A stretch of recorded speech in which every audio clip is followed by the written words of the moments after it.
नमस्कार। आज हम बात करेंगे इम्यूनिटी बढ़ाने के लिए कपालभाति की। कपाल अर्थात अग्र मस्तिष्क और भाति का अर्थ है इसको चमकना या शुद्ध रखना। तो कपाल की शुद्धि करने के लिए कपालभाति का अभ्यास किया जाता है। कपालभाति प्राणायाम कुछ लोग इसको संबोधित करते हैं, यह कपालभाति प्राणायाम नहीं है। कपालभाति शुद्धि की एक क्रिया है जिसे किसी भी प्राणायाम को करने से पूर्व शरीर की शुद्धि के लिए किया जाता है। योग शास्त्र में 6 शुद्धि की क्रियाएं षट कर्म के नाम से बताई गई हैं। वो हैं नेति, नौली, धौति, बस्ती, त्राटक व कपालभाति। तो इस प्रकार से हम सर्वप्रथम इस शुद्धि क्रिया को करेंगे, परंतु इसमें कुछ सावधानियां हैं। वो ये हैं कि अगर आपके शरीर में गैस्ट्रिक ट्रबल आपको है, उस समय इसे ना करें। गर्मियों के दिनों में प्रातःकाल ही इसका अभ्यास करें और इसका अभ्यास तीव्रता से ना करें, धीरे धीरे करें। तो सर्वप्रथम कपालभाति करने के लिए हम किसी भी ध्यानात्मक आसन में, आप सुखासन में बैठ सकते हैं, आप अर्ध पद्मासन में बैठ सकते हैं, आप अगर बैठ सकते हैं तो पूर्ण पद्मासन में इसका अभ्यास करें, या वज्रासन या अन्य आसन में आप इसे बैठकर कर सकते हैं। अगर आपके घर में बुज़ुर्ग हैं जो नीचे नहीं बैठ सकते हैं, वो किसी चेयर पर बैठकर या ऊपर बैठकर इसका अभ्यास कर सकते हैं। अपनी स्पाइन को सीधा रखना है, दोनों हथेलियों को अपने घुटनों पर रखेंगे और अपनी कोहनियों को सीधा करेंगे ताकि आपका स्पाइन सीधी हो जाए। और अब चेहरे को सामने रखते हुए अपनी आँखों को कोमलता से बंद करेंगे। गहरी लंबी सांस नाभि तक, श्वास को धीरे धीरे बाहर छोड़ेंगे। इस बार जब सांस लेंगे, नाभि तक गहरी लंबी सांस, श्वास को तीव्रता से बाहर छोड़ेंगे। पेट को अंदर की तरफ खींचना है और श्वास को बाहर छोड़ना है। देखिए, इसमें active acceleration and passive inhalation होता है। तो आपको श्वास छोड़ते समय ही आवाज़ करनी है नाक से, और श्वास लेते समय आवाज़ नहीं आएगी। आप इसे करके देखिए। इसको आसान तरीके से समझने के लिए हम ये देखें कि जब आपको जुकाम होता है और आप अपनी नाक साफ़ करते हैं, वो कपालभाति का ही एक आसान रूप है।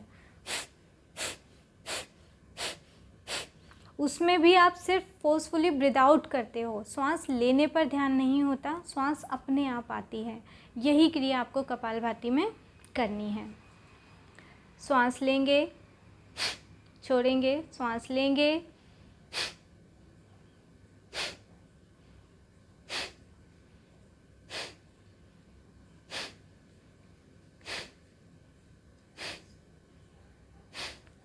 तो ये कपालभाति है।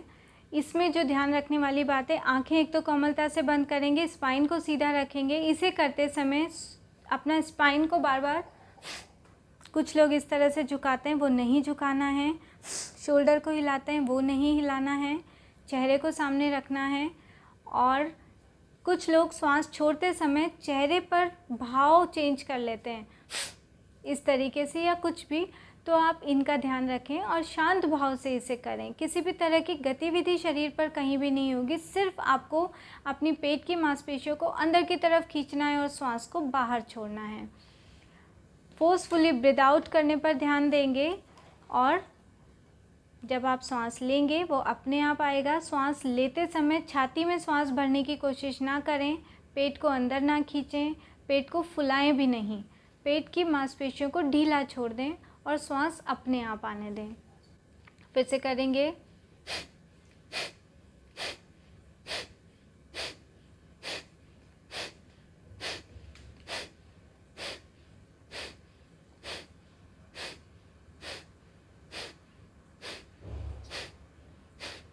तो इस प्रकार आप देख रहे हैं, श्वास लेने में किसी तरह की आवाज़ नहीं आ रही है, सिर्फ श्वास छोड़ने में आवाज़ आ रही है।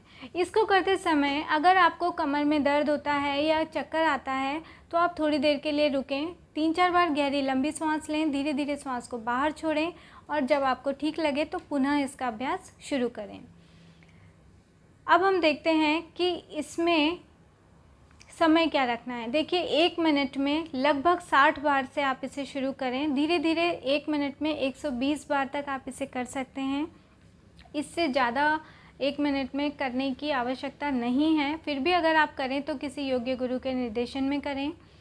अब कितनी देर कपालभाति करना है, देखिए कपालभाति को आप 1-2 मिनट से शुरू करके 3-4 मिनट, 5 मिनट, 6 मिनट, एक एक मिनट करके इसका समय बढ़ाएं। धीरे धीरे इसके समय को बढ़ाएं। इसका समय अचानक से नहीं बढ़ाना चाहिए। कई बार ये देखा गया है कि कुछ लोग जिस दिन से कपालभाति करना शुरू करते हैं उसके 2-3 दिन के अंदर ही 500-1000 की गिनती तक पहुंच जाते हैं। ये तरीका सही नहीं है। किसी भी क्रिया को करने के लिए देखिए, अगर आपको ऊपर चढ़ना है तो आप एक एक सीढ़ी करके चढ़ेंगे तो आसानी से ऊपर पहुंच जाएंगे। अगर आप डायरेक्ट छलांग लगाने की कोशिश करेंगे तो गिरने की पूरी संभावना है। यही चीज़ आपको ध्यान रखनी चाहिए। कोई भी क्रिया, कोई भी प्राणायाम, कोई भी अभ्यास आप करें, एक एक कदम आगे बढ़ाएं। और अब हम देखते हैं कि इससे होने वाले लाभ क्या हैं। देखिए कपालभाति का जो सबसे पहला लाभ है वो है आपके टॉक्सिन्स को तेज़ी से बाहर निकालना।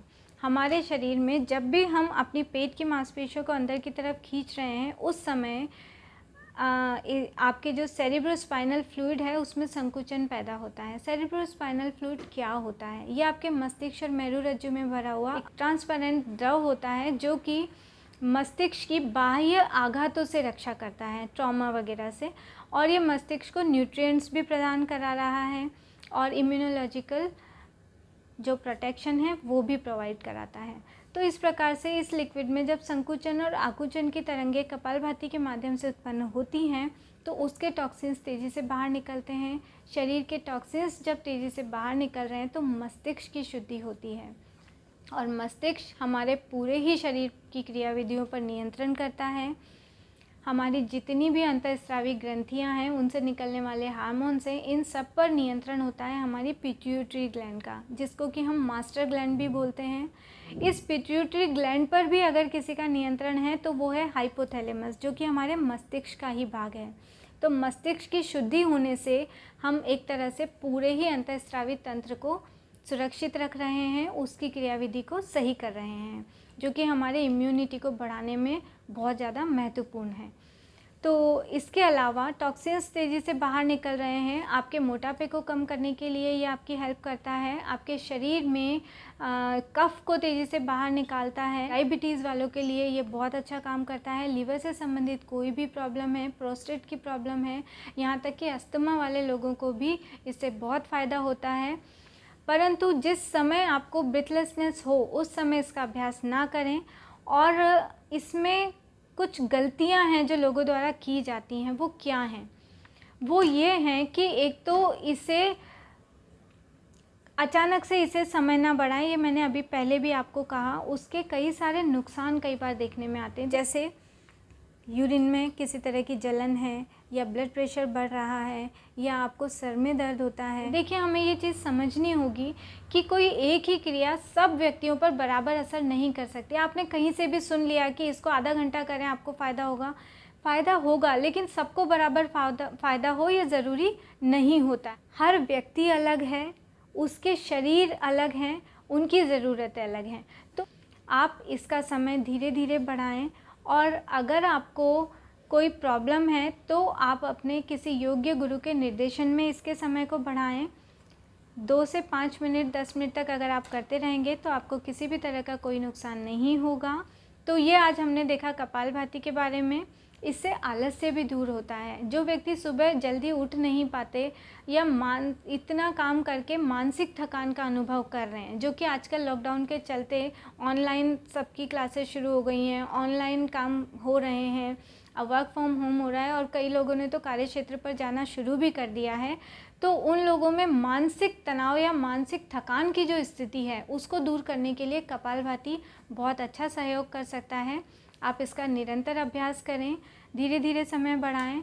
और अगले वीडियो में हम नाड़ी शोधन के बारे में बात करेंगे। नमस्कार।